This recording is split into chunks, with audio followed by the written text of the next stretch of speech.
Hello, and you're welcome to yet another edition of Open Project Discussion on Clevenard.com/TV.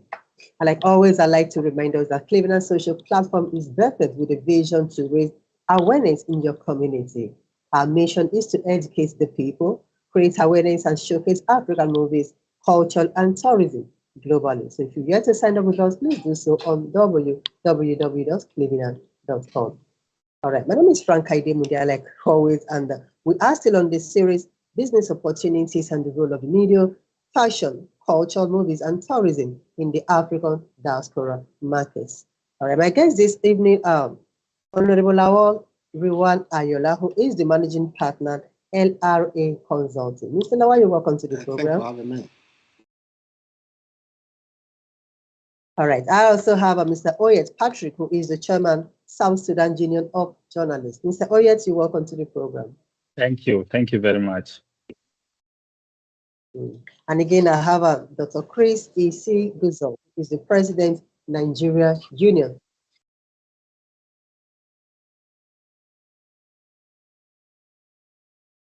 Who is the President, Nigeria Union of Journalists. Welcome to the program, Mr. Chris. Oh, okay. I didn't hear that. All right, we're still expecting Dr. Chris to join in the conversation, but as we wait for him, we'll go directly to the topic of discourse. All right, Mr. Oyet, you are a journalist, all right, and then you are the Chairman, South Sudan Union of Journalists. In our previous episode, we tried to look at the role of journalists and what they can do in their own small way to help bridging the gaps in African business environment. But I would like to start with you this evening, and I want you to analyze the ethics of journalism. Yes, as you say, thank you so much for having me in the show. And as you correctly said, I am the head of the Union of Journalists of South Sudan. And of course, this is for me an age where in Africa, not just only in South Sudan, journalists need to play very, very crucial role because for us as South Sudanese, we are a new country in Africa, in the world. Of course, we are the newest, but we are seeing a lot of change, a lot of good things happening in our country. Of course, there are also issues of violence. We just came out of 6 years of conflict, which ended in 2018. We are preparing for elections in 2024. We had independence in 2011. So there are so many things that are happening in the country in terms of development, in terms of roads, in terms of bridges, in terms of infrastructure generally, hospitals. And in most cases, as journalists, we tend to look for the negative things, the violence which has happened, the impact of that violence, which of course we should not forget, we should always talk about. But I see that most of us focus too much on the negative and we leave out those small positives that maybe if we talk about as Africans, it would encourage more people to do good.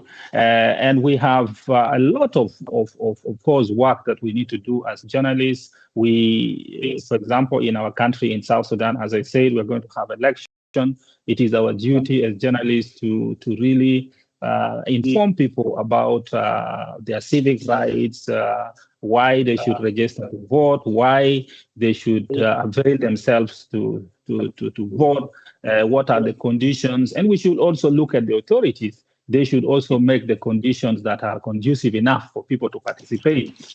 Because, of course, in every country, you have this situation of being either a citizen or a people of a country. So in South Sudan, we have so many people who are people of South Sudan, but they're not citizens of South Sudan because they are in the villages. They have never acquired national ID. So that means they may not be allowed to vote. So it is also our duty to encourage those people to acquire the necessary document, but also to push the government so that they reach where they have not reached before with this very important document that would allow people to exercise their democratic rights. That is as far as the issue of democracy is concerned. If you look at other factors that really propel economy, like for us, we have oil, which is really funding more than 90% of the budget of this country.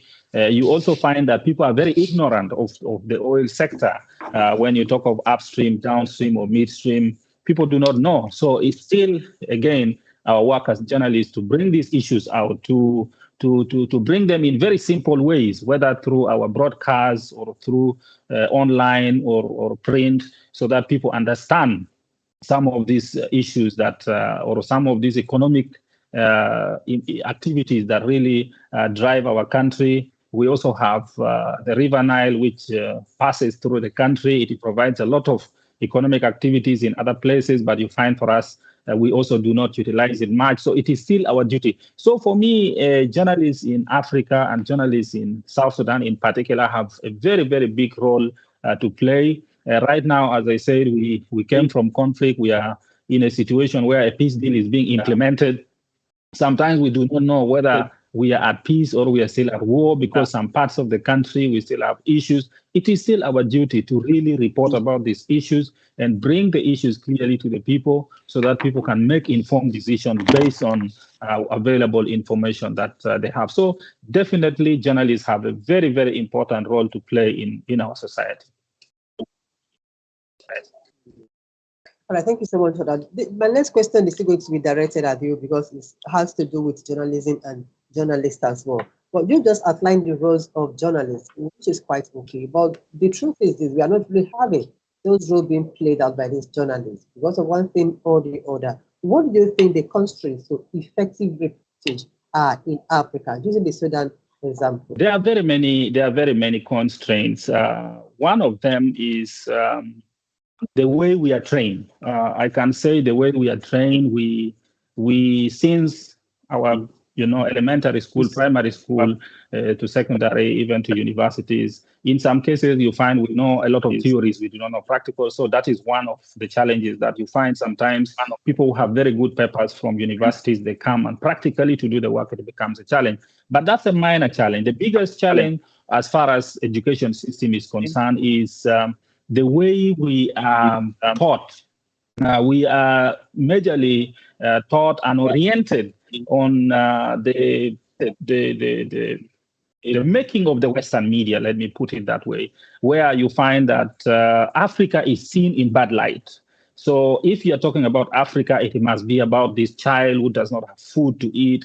If you're talking about an African, it must be about conflict, violence, it must be about underdevelopment. And when you work for international media, sometimes this is the angle where you are pushed also to do stories. Because if, for example, you say now, for example, Abyei, which is located at the border between South Sudan and Sudan, if you say come has returned to Abyei, people are returning home, people are starting to rebuild their livelihoods.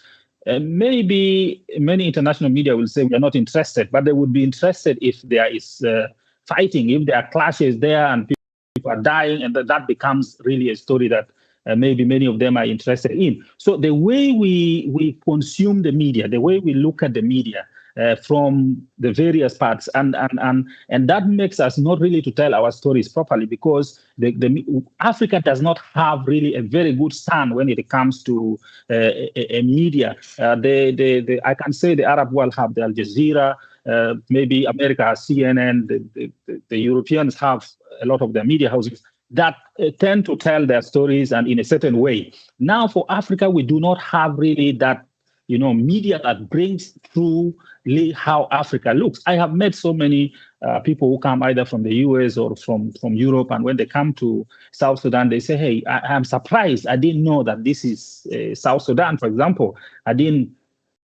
Based on what I was hearing, and sometimes when we move out of South Sudan, even to go to another African country, people ask, how do you people live there? I'm told you don't have food, you don't have, but we are eating here every day, we are drinking water. So there is no really African media, which is telling the real stories of Africa. Remember when World Cup was coming to South Africa, everybody was surprised. How are they going to handle it? How is Africa going to handle it? So for me, the biggest problem is the orientation. And us as journalists, we've also grown in that thinking that, the only story that will sell, the only story that will be taken is this one, where you have to look for problems, where people are facing problems and all these kind of things. So that is, for me, the biggest problem. So we need to change our way of thinking, and we need to tell the African stories how they are, because people are surviving, people are living, people are changing their lives. Things are happening. Roads are being built. Every year we have new millionaires who are starting businesses. The young people are innovating things. They're using the internet to do great things. But you rarely hear of these stories. You just hear of problems here, earthquake here. People are dying here, which is okay. It's also a fact. But then these facts are also in other countries as well, but it is not the major focus of those people. So for me, those are the constraints that I see really that are very, very serious when it comes to being a journalist in Africa. All right, Mr. Lawal, please, I'll get your opinion on that, but I just quickly want to clarify something. Mr. Oye said no African media to fuel or to tell African stories. And I don't really know, Clevenard has been in existence for years now, and that is basically what Clevenard.com stands for. All right, a media to tell African stories the right way, to bring out the story, the best of African stories to the diaspora market and the diaspora audience. But surprisingly, most people seem not to be aware of this, and it's quite, I don't really know the right words or adjectives to use there, but let's drop that for now. But you hear now, you've gotten an answer to your question. Clevenard.com is what? Is a media, an African media dedicated to bridging, all right, the stories that comes from Africa's land, portraying and relaying good stories to the diaspora audience. Thank you so much, Mr. Oyet, once again. We'll come down to that, and I'm going to ask him, how do you feel about that? But Mr. Lawal, let me get back to you here. He just spoke about the constraint to effective reporting. Now, what he says so far, do you agree with him as someone in business and as someone that has had encounters and interactions with the media itself? Thank you very much, Madam Franca and Mr. Oyet. I completely concur with what is narratives now, because if we have to be sincere with ourselves, everything is said right here now from A to Z. I completely agree. These are the challenges, these are the constraints that we are having in Africa. And until we start changing the narratives, until more people start getting involved, until the government start playing their roles, until the journalists also stepping up their games, I think we continue to be going around in a circle. As I rightly said, he did mention some negative, because basically in marketing, and we know it, in media, somebody becoming a millionaire yesterday doesn't impress people. Bad story sells. Bad headline attracts. And at the same time, entrepreneurs do see opportunities in what they are portraying. When they are portraying negative information, entrepreneurs are seeing the institutional world and they feel into them. When they are talking about war in Africa, some are already making what? They want the war to continue because they can supply their own ammunitions. When people see that some people are hungry, they're waiting for, but at the level, at the upper level, it's not trickling down to the masses. Once World Health Organization is getting involved, they are contracting the multinational company to provide food, that are into food manufacturing. It's a gap that the opportunity are not getting down to the masses. That is the base of the pyramid. But in the real sense, what we are now saying, as rightly said, how do we Africans come together, especially journalists, to sell the story of Africa? It's not just the story, there's a lot involved, in which as the time comes on, we keep on picking them one by one and elaborating on them. For now, I use the floor now. So that you did the mention of journalists coming together to sell the story about Africans, which is a very good point. But you would agree with me that without a dedicated media, this cannot be achieved. For example, you have other social media platforms where, for example, people, journalists write there as well. But the stories you still see there, there are stories that still bring down the values of Africa and Africans. You wouldn't call that in media. I wouldn't want to mention one or two things. So you say, oh yes, for a journalist, what kind of media should they be looking up to be able to use to portray or relate the stories or good stories coming out from the continent of Africa? I think the digital platform, the internet is providing for us a new opportunity, which as journalists we can really use to change the narrative. So that for me is the medium that we can use now to really bring true stories about Africa. It's all over. I always say Africa is the same. And the problems of Africa are also the same. If I move from here and go to Ethiopia, Egypt, or Nigeria, I'll just find the same situation. People are moving, the young people are trying to do things, they're trying to develop, set up businesses. There are also challenges, just like in any other country in the West or wherever. They also have their own challenges. And these kinds of stories are the stories we need to really tell. And the internet now is giving us that opportunity to tell. We can make online radios, we can make online TV channels, we can use the YouTube and so forth. So for me, the opportunity is there, is as my brother has just said, we just need to come together and set the agenda. And we say now is the time to really propel ourselves forward and tell our stories the way really we want the stories to be told, not the way others want the stories to be told. And we will be fine. I think the opportunities there will be okay if we come together. And that coming together is very, very much possible through the various unions, associations that we have in Africa. We can work together and then we change the direction. I quickly want to add that you did mention the concerning African narrative using the radio, the television, the blogs, and whatever you have it. But here, not Clevenard encompassing. It has all these pictures that you just spoke about. So definitely, Clevenard, we are on ground. We are right here to let's sell African together so that whatever we sell out of this continent, people will see the good of African and the development and others begin to come into the system. All right, Mr. Lawal, this question have to go to you, which is let's get to analyze the role of the media, all right, in selling business opportunities in the African diaspora market. Knowing fully well that you are a businessman and then also someone that stays in the diaspora. Thank you very much, Madam Franklin.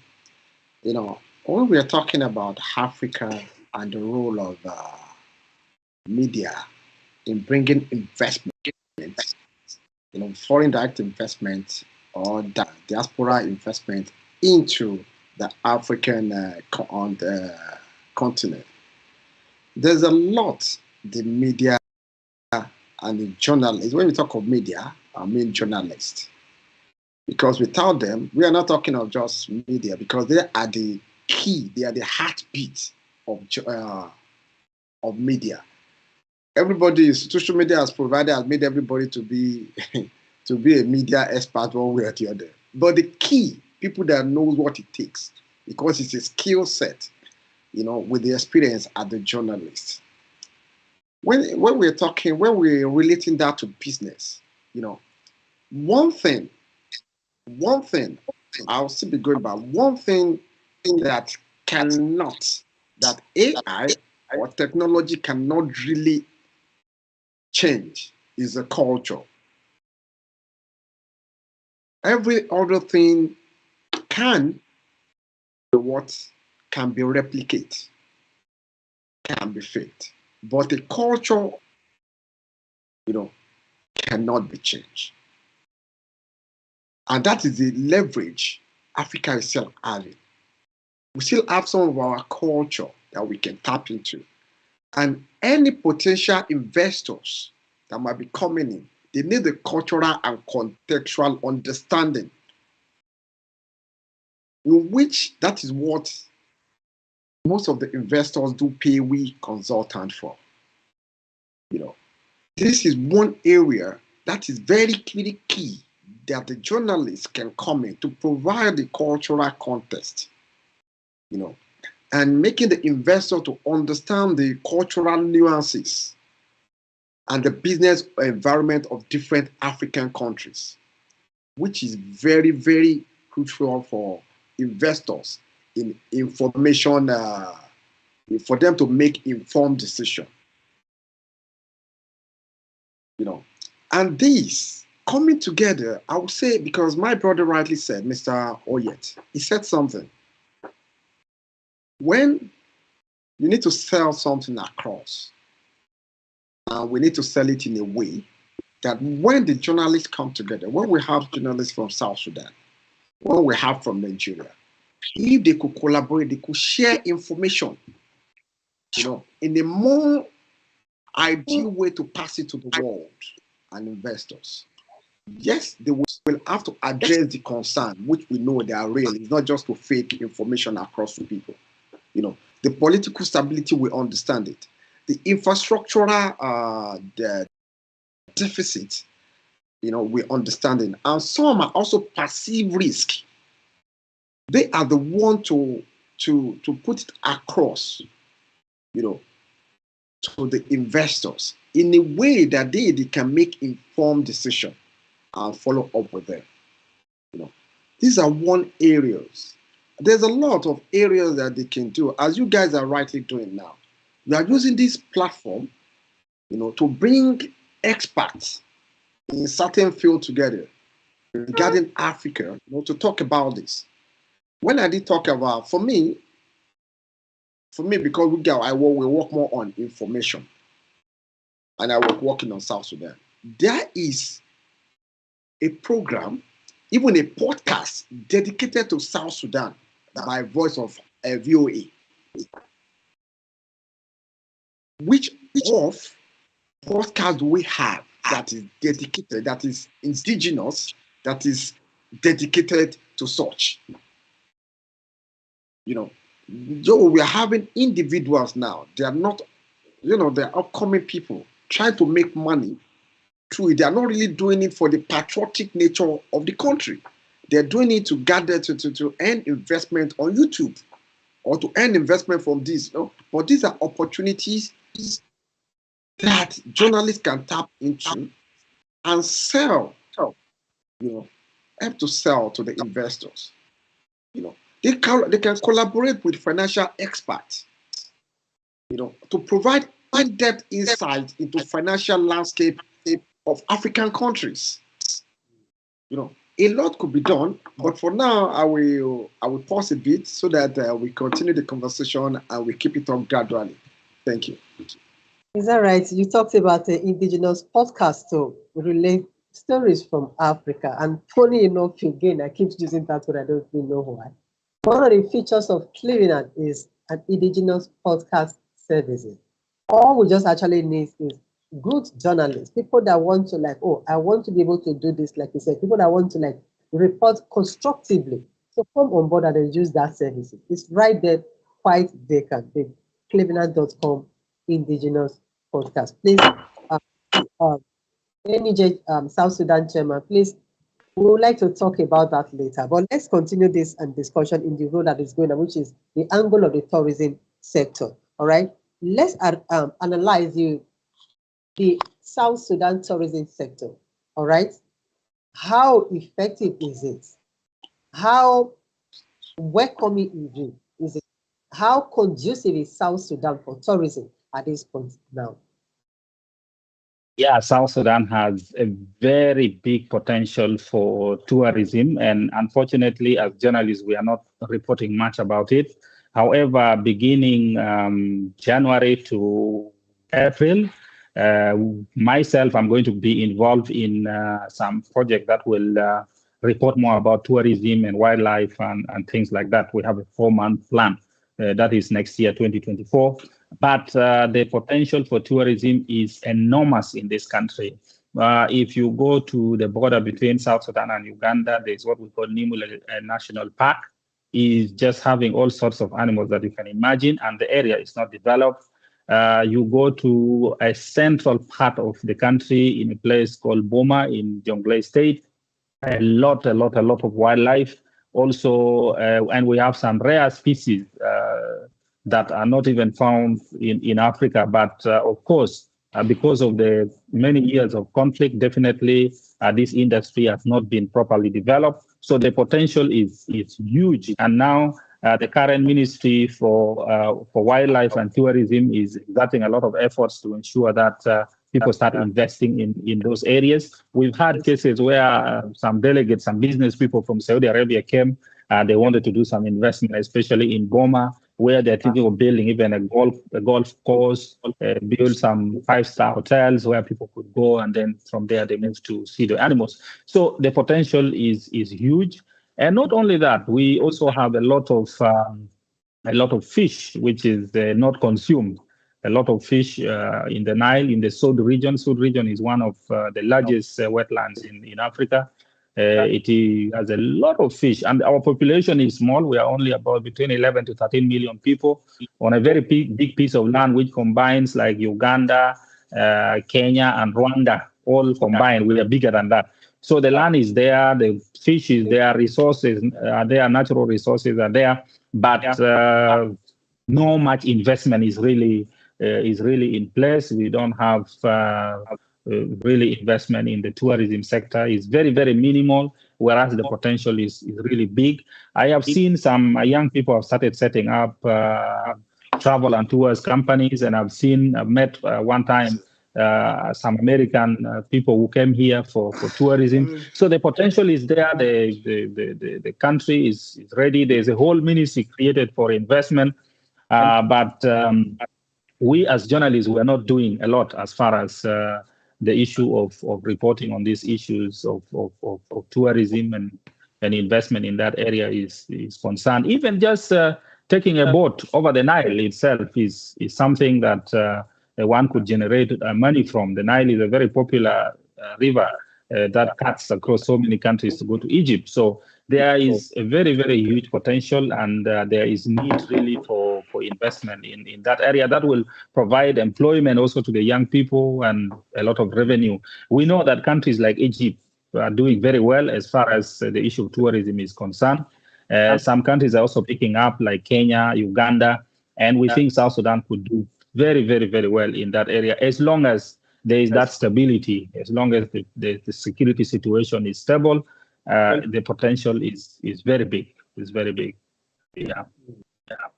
All right, Mr. Lawa, you've heard of Mr. Oyet's business opportunities in Sudan that has been left untapped. All right, you are a business consultant. Let's get your own view of that. How can they be able to maximize those potentials to be able to bring development down to South Africa? Sorry, to South Sudan, please. Wow, thank you very much, madam. One of the key things I think the journalists need to get involved. There are several in which I will highlight some this evening. The journalists need to get involved in coming up with investment guide. You know, they need to develop comprehensive guide on how to invest. For example, in South Sudan, something that covers from the legal to the regulatory framework in place, the market trend, as I highlighted there this evening, and the potential risk. You know, once those part of those things could be, those comprehensive guide could be put in place, the next is to how to sell them to the world. You know, most of the developed countries we're talking about, these are what they are doing. And sometimes, I think some of those things we need to do is just to localize this concept because it's applicable everywhere. We cannot just take them and paste. No, we have to localize them. You know, that is one of those things they need to do. Put investment guide in place. Also, there's a need for them to come up with a comprehensive government policy and incentives. You know, the report on the government policies, the incentive that will encourage investors. These will include the tax break, the streamlined regulatory processes, you know, and other initiatives that are available at attracting investors. No matter, they could get consultants to package these things, but who are going to sell those things to the world? Are the journalists. You know, and also most investors now, especially those people from the diaspora, they always look for what we call ESG. That is businesses that showcase what we call, that prioritize and showcase ESG. That is environmental, social, and good governance principles. These are extremely important to investors. You know, I've talked of utilizing the social media as we are rightly doing now to bring together experts. You know, who are going to bring together the experts? These are the journalists. You know, we organize as we are rightly doing now. Also, Q&A section. You know, an interactive section that we're having now to sell what we package across. You know, people address you the way you dress. And the dressing is what is the packaging. Who is packaging and selling are the journalists. We pause there for now as you will unfold things as conversation goes on. Thank you, Mr. Lawa. But you know, the discussion is quite funny. You did mention of the role of the journalist in selling business opportunities, and not just to package these businesses, but also to create a platform, all right, where these businesses can be exported. And I didn't remember that Mr. Oyet actually, you know, the different businesses in this country. It's the yeah, I need you guys to copy. You know that even Clevenard.com, it's a full package that actually do that. It doesn't just bring together, all right, people to discuss business opportunities. It is also a platform where what you sell, for example, the fish you are talking about, all right, in South Sudan now. On Clevenard.com, there is what you call marketplace, okay, where you can actually package those things and then we sell on your behalf in the diaspora. I don't know if you are aware of that. Madam Franca. I am getting a lot of information here, which is very good. I am not aware of that, but you know, we have huge fish potential, as I said, and other goods as well. And our biggest problem is, of course, market. And as journalists, we're also not doing well in as much as we are trying. We're not doing well in terms of creating awareness. Right now, I know some people, young people, who are exporting this fish to Uganda and Democratic Republic of Congo, but it is on a very small scale. There is still huge potential, which is not really tapped. So it's good that this information is coming out, you know, and also to know that you can, you know, do a kind of research and write everything to do with this investment is a learning process as well for me. So the opportunity is really huge in this country. And also we need more knowledge and to have also more journalists who are specialized in for example, business reporting, investment reporting, so that the quality of what they put out there is really up to the standard that somebody can say, yes, I got a lot of information from this. All right. I don't know if Dr. Chris has joined us. Dr. Chris, sir? Oh, I'm good. Good evening, sir. Oh, so sorry, but I didn't know you were in the house with us.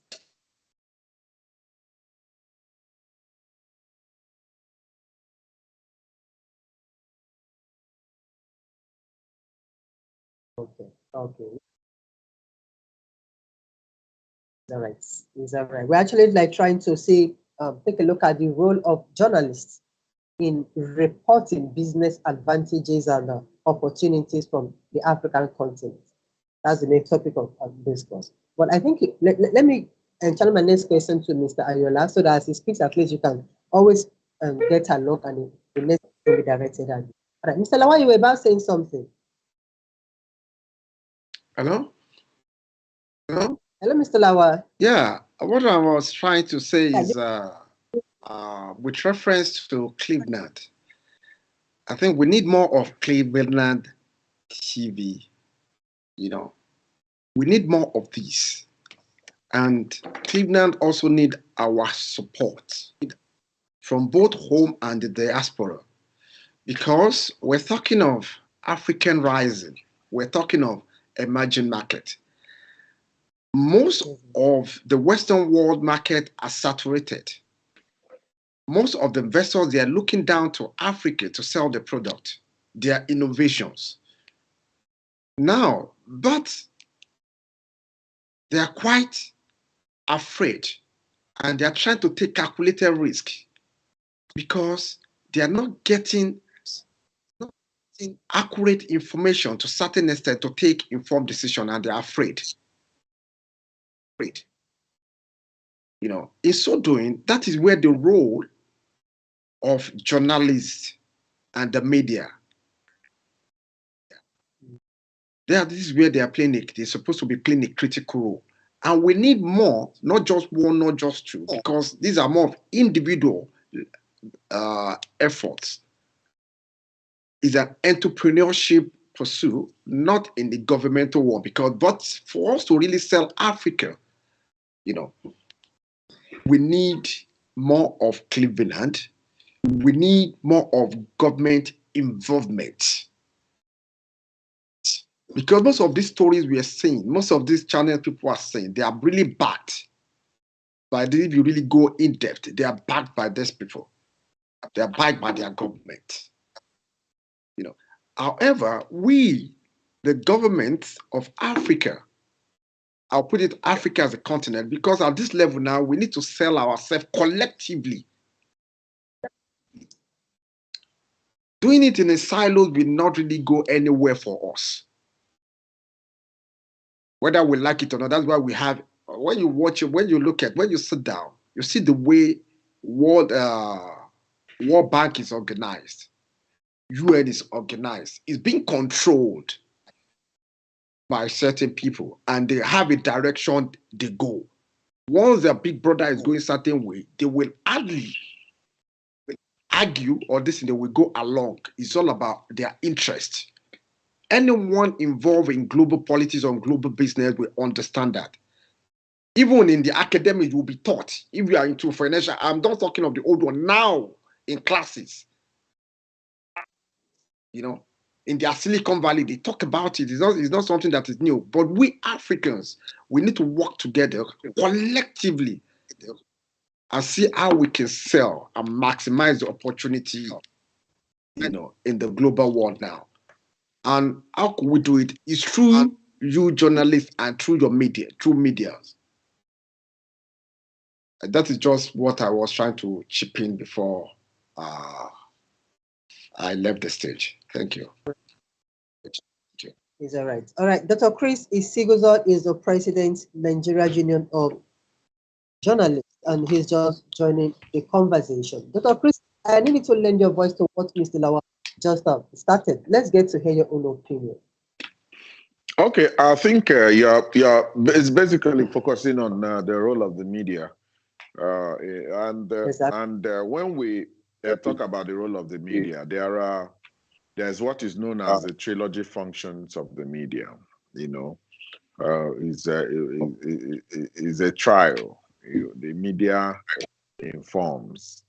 I recall during our meeting program last week, Wednesday, we also looked at the role of the media when it comes to, promoting tourism destinations we have in Africa. So this time around, we're looking at it from a broader perspective, which centers on business and, of course, promoting business concerns within the continent. And when you look at the trilogy function of the media, you talk about the media being engaged in informing. It is the media's role to keep the people abreast of development. That's why the issue of information comes in. It is the media that has that responsibility of letting the people know what prevails in a particular environment, be it a subnational environment, be it a national environment, be it a sub-regional environment, be it a continent-wide environment. So the media, whether it is print, whether it is electronic broadcasts, it's talking about online or social media. Media is media. So we operate from different flanks. So it is the responsibility of media and its operators. In the instant case, we're talking about journalists, talking about social media influencers, we're talking about media professionals in general, to inform. Because if you sell wares and you are unable to say, look at the kind of things I sell, look at the place I sell them, no matter how beautiful those wares are, nobody will come there to patronize you. So it is the media's role to inform the people of the businesses we are talking about, the potentials in these businesses, the benefits in these businesses. So it is the media that must do that. Now, number two role is we educate. The media has a responsibility to educate the people, So beyond informing them, you now go to education, guiding them, giving them the pros and the cons, how to cross the T's and dot the I's. Then it is also the role of the media, to do that, to properly educate the people, so that we'll begin to patronize the African market as a collective and not to pander to our individual idiosyncrasies as states or as people, So that is what we must consider. So the number three thing is we entertain. Yes, when the whole place is choked, it is the media's role to also bring everybody to the common table. Now that brings us to the issue that we're talking about, how to promote business interest within at the continental level. Yes, journalists are not necessarily businessmen. They are professional information purveyors. And in doing that, those that are involved in business must do that hand in glove with the media professionals. Because when you are a carpenter, you cannot do the job of a mechanic. When you are a doctor, you cannot do the work of a lawyer. When you are a journalist, you are not going to take the work of the architect. So every job is defined. Every profession is also defined. So those that are involved in business must also be with the media, because it is the media that will promote the business. If you do it and you don't get the media involved, sadly, that is what we experience in our system, in our climate. We don't seem to be ready to patronize the media. That patronage is central, is very, very important, is very, very crucial, and involving the media also involves a lot of money, finances. If you are sick and you go to the hospital, you are not going to do sentiment and emotions. You are going to pay for your treatment. You are going to pay for the drugs. If you have a case in court and you are going to involve the lawyer, you're also going to fund the lawyer. In the same vein, if you have businesses to promote, you must have to go to the professional whose responsibility it is to promote such businesses. and you must be ready to equally do the needful so that your business will be promoted, So how do we promote? What's the media's role? I think it is defined. The media is ready. The business community should be ready, and also partner the media.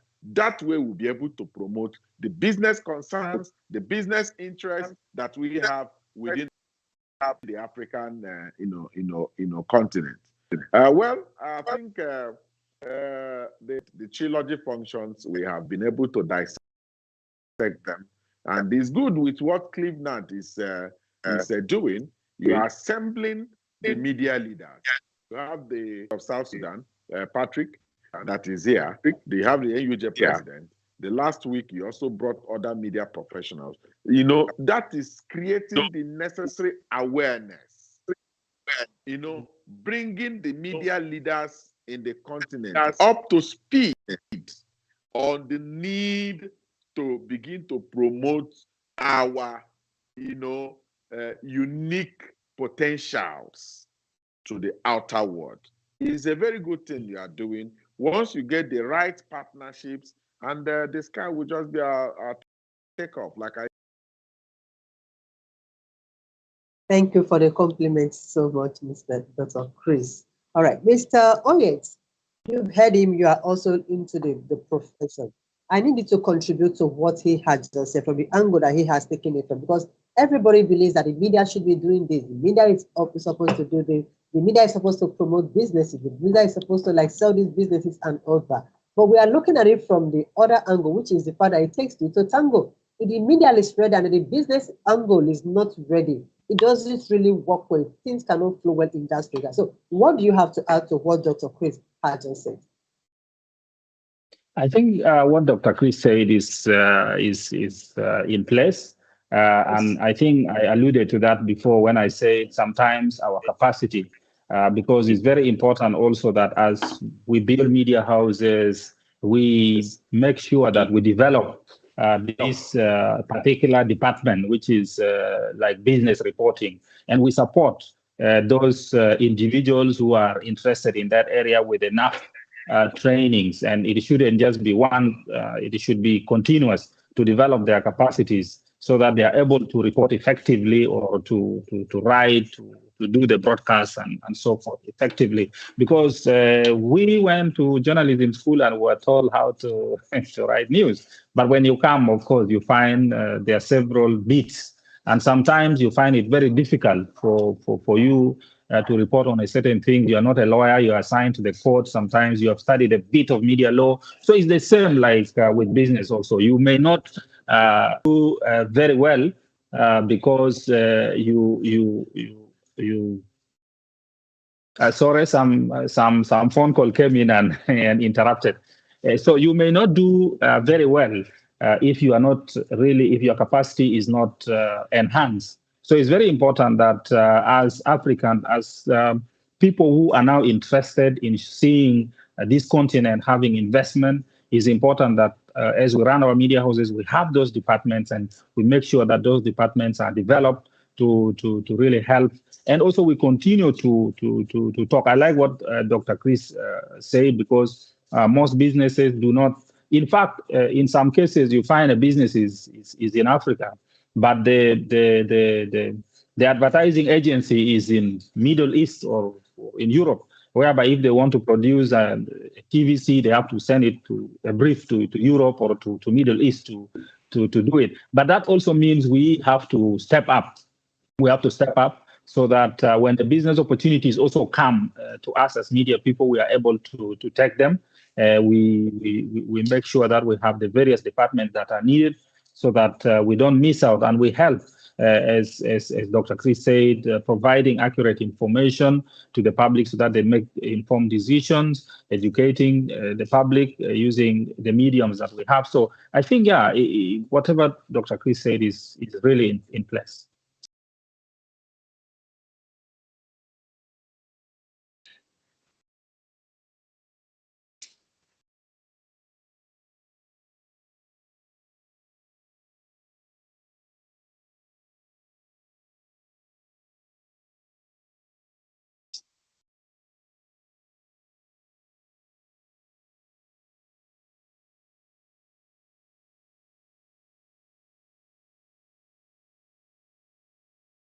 Wow.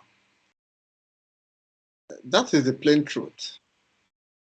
Because in every sector, even in a mechanic workshop, in a very proper place, very standardized one, a professional one, they just don't they treat it differently. They will call each person that is specialized in this to come and treat this, treat that, treat that. You know, there's a, what do you call it? Segmentation and compartmentalization of functions. The media are to what? To inform, educate, and entertain. But what do you inform people about? What do you educate people about?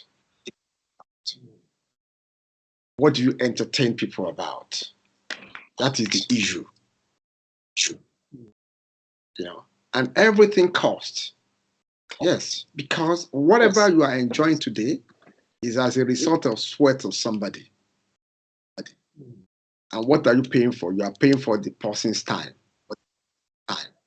and resources and energy being put into it to give you whatever you want. Yes, journalists who need to be paid for their job. The transmission and all this, but you can be a journalist and you can be an entrepreneur. You know. But wouldn't that be almost like the journalist taking the job of the businessman? So what we are trying to do now, or what we are trying to say is there should be a meeting point where the journalist comes together with his expertise, with what he knows how to do, while the businessmen come on their own to the same point, and then we share ideas together at that point to make sure that what needs to be done is done. That is a perfect move. If you can get it, it's a perfect move. It's a good combination. You know, that is the perfect way to go, because each and every person will specialize and you will have efficiency and effectiveness. Exactly. You know. Yes, but it doesn't, because for now, the way even the technology is going, because even if you go to the Institute of Journalism, you will still be taught certain elective in the real sense. You are a journalist, you will take a course in law, you will take a course in general studies. Maybe they might even teach you entrepreneurship to be holistic, but your core, you know, will be journalism, how to be effective. Nobody, that's the perfect way to go, you know. But what we are talking now is the quality of what you are putting out, information, how you are putting out the information, how you are educating the people, and the quality of entertainment we're talking about. That is why when you see BBC and all this Western world, they portray what they want you to see. We could see what is happening now, basically, in between Ukraine and Russia, between Palestine and Israel, is what they want you to see, right? Even as my colleague rightly said, my co-guest rightly said there, when you want to see where they want to sell some part of Africa, South Sudan or this and this, what will you see? You're going to see a child on the street begging. That is what they want you to see. That is equality. Yes, they are informing, but what are they informing you about? They are informing you Africa of poverty. At the same time, they are informing you of, if you really want as an entrepreneur, you are seeing Africa of opportunities. Because where there is, you see poverty there, you know that if they can penetrate this, make a mass market food that they can afford, some people will come in, you know. But on the larger side, you're going to know that little people will come in and there will be little opportunities to create job for these people. You know, the perfect matches and a pure entrepreneur and a pure professional journalist that are both patriotic, you know, not just about the financial gains, but it's their passion to really put things across and following the ethics of business and of journalism. For we in Africa, what are we asking for? We need journalists that will be able to inform, in our own context, educate in our own conceptual way, you know what I'm saying? Entertain in a way that we sell our culture and bring more opportunities to us. When you want to sell River Nile, is what is very popular. Sell it in a form that it will be so enticing that I want to, in my next package, I want to go to South Sudan. You know, just want to go there and feed for a few seconds.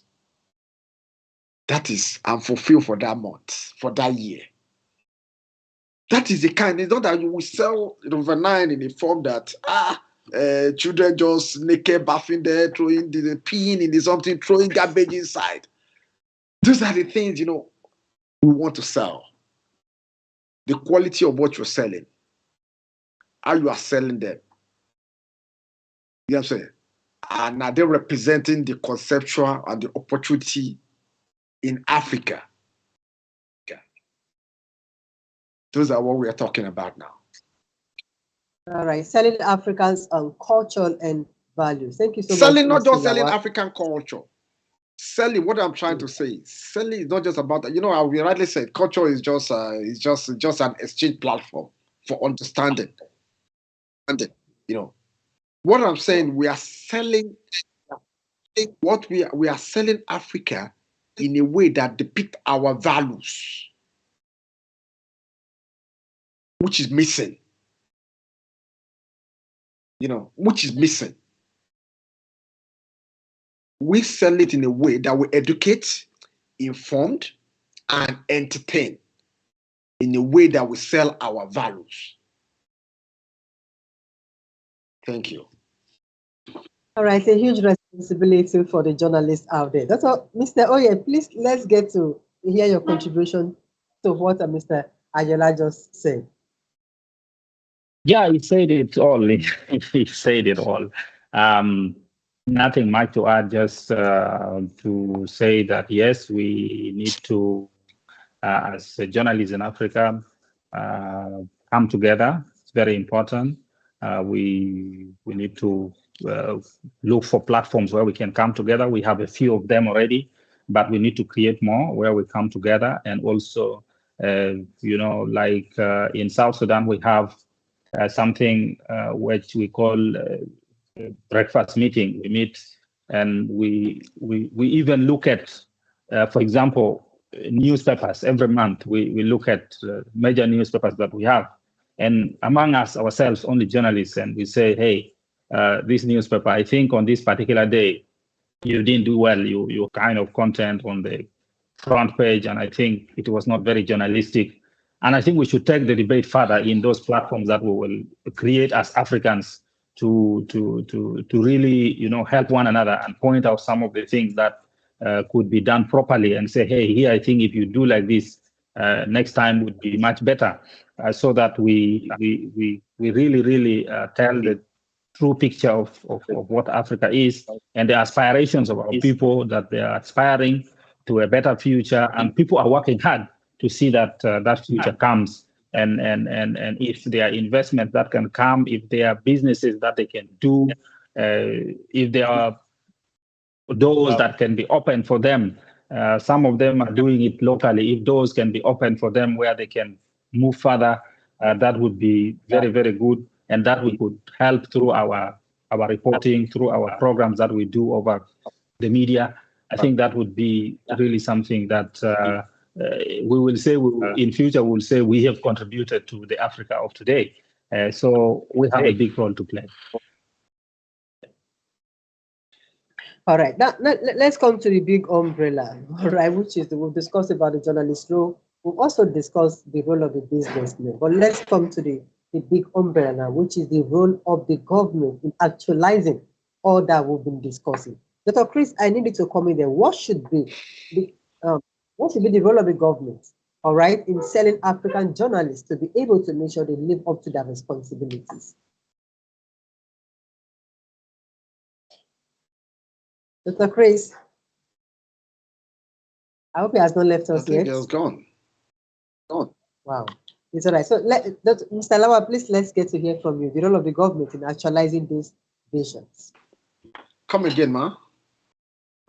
The role of the government. What role should the government be playing in all this, in equipping the journalists to be able to live up to their responsibility? Well, basically, when I'm talking about it, I think journalists, they're supposed to be independent. Because if you're being paid by the government to do the job, you will hardly want to go against the people that is someone that is feeding you. You know. Yeah, but sorry, I get you there. We have journalists that are being employed by government, under government. They get salaries from there, they get pays from there. Are you saying that it is wrong for them to salaries from the government? Yeah, definitely. No matter how we try to look at it, journalism needs funding. It needs funding, or else they might not be able to perform up to their optimal level. So please, can you continue that? Let's get to hear more. Okay. I know you're very eager to hear my view or my perspective on that. You know, that is why I said earlier, if you are a journalist, do you want to work for yourself? It depends on the employer or your source of revenue, so your income. Do you want to work as, it depends on the sector. You want to work with the private sector or you want to work with the public sector, or you want to work as an entrepreneur on your own. Now they don't even call them journalists now when it comes to, they call themselves influencer, social media influencer. The name is changing. It has changed, not even changing, it has changed. Everything is being packaged one way or the other.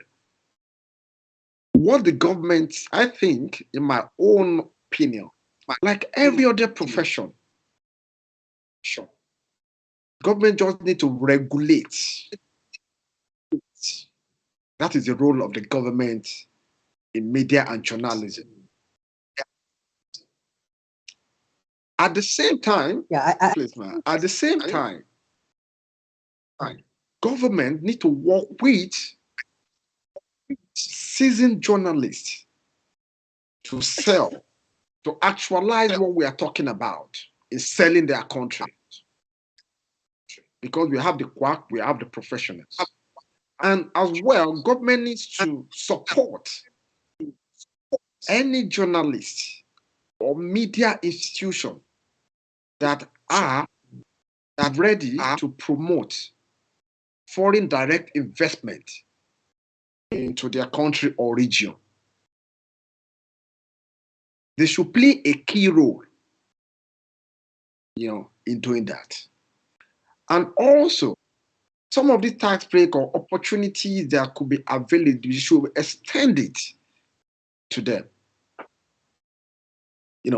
I still believe that government should play a neutral role, provide an enabling environment, provide the necessary support, provide the necessary security, and ensure that the rule of law is followed.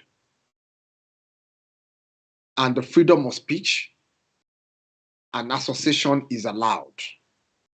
It's not because you are saying something against this government they are not doing right, they come in and lock you down, or they start to spy on you. According to new release data, that the government, there are certain countries, unfortunately, most of these big countries, Ghana, Nigeria are involved, they are spending billions of dollars, in spying journalists and people that are trying to speak against them, using digital technology in spying. These are the results. It's something that came out yesterday. All the government needs to do is, for every not journalist, support the best of us. The one that they need to do, they need to work with them, ensure that they are giving the best and they are selling the country in a positive way and our continent in a positive way, not just saying, just following order based on what they want them to say. You should give them the free hand. That is what I could say regarding government, role of government in journalism and media. Thank you.